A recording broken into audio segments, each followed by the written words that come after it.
上期说到远古先秦的姓和氏的来源和不同，姓是一整个大家族世代相传固定的，目的是来看血缘关系；氏作为姓的分支，则是会随着几代的环境而改变的，主要是看阶级贵贱之分。当然了，这些游戏规则只适用于统治阶级的王公贵族。尤其来到周代，华夏民族从奴隶制过渡成了封建制，推翻了前朝商周的武王，大肆分封，倾族攻城，到各地建国。其中同宗的姬姓诸侯就占了大半以上，主要是为了开疆拓土，把势力范围推向未开化之地，以及稳固政权的目的。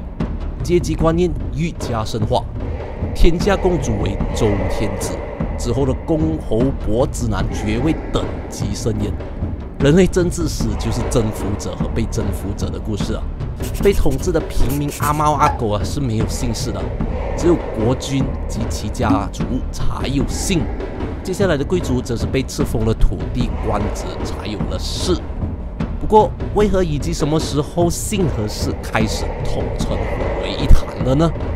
关键当然是一统天下的始皇帝了。大家应该听说过这位主龙先生，叫做嬴政，或赵政，或秦政，但哪个才是正确的呢？虽然秦国王室是姓嬴，毋庸置疑啊，可当时有头有脸的男子是绝不称姓的。嬴政这种后世叫法肯定是错的。有一派认为其氏为赵，叫赵政。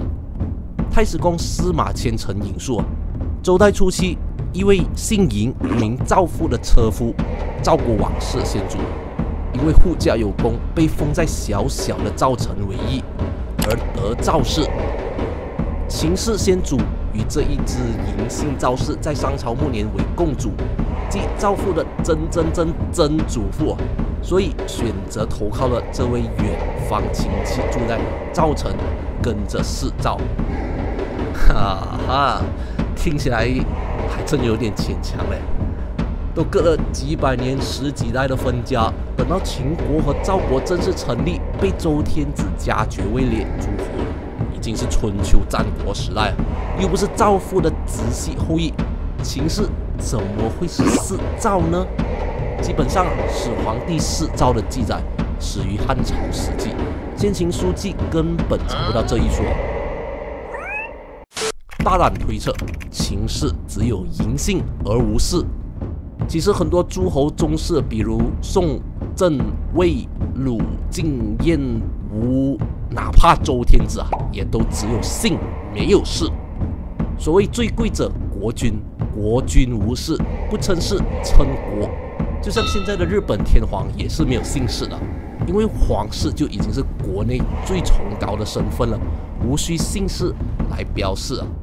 周代一般由嫡系继承君位，其他王公子弟则会或封采邑，或收官爵，另取氏作为旁支。要是国家灭亡被侵占并吞的话，遗留的宗室子孙才会以故国名号为氏。可怎么吕氏齐国、熊氏楚国又有氏的嘞？这是因为他们在被周天子册封建国前，早就已经有自己的氏了。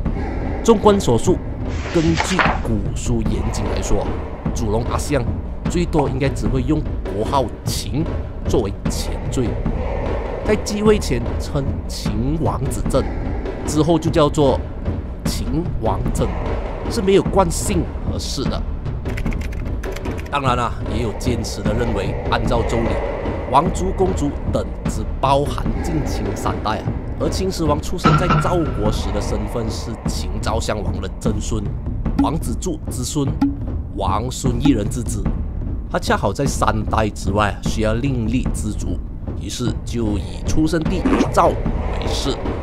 总之这个辩题存在有很多的争议，姓和氏也是在那个时候逐渐模糊了，尤其是周朝末年，天子嗣位，诸侯纷纷僭越称王，互伐兼并，礼崩乐坏，宗法制度濒临瓦解，世袭贵族没落，连普通平民也开始惯姓氏。这位百姓的由来，底层的白起李氏都有机会当上将军、丞相。就在天下一统之后，始皇帝果断废除1000多年来的分封制，取而代之的是中央集权的郡县制，开始了成为中国历朝历代的政治主流。少了那些乱七八糟的世袭、爵位、封邑等等，是用作来区分阶级贵贱的，就没意思了呗。自然就与姓合为一体混用了，变成了我们今日看到的统称模样了。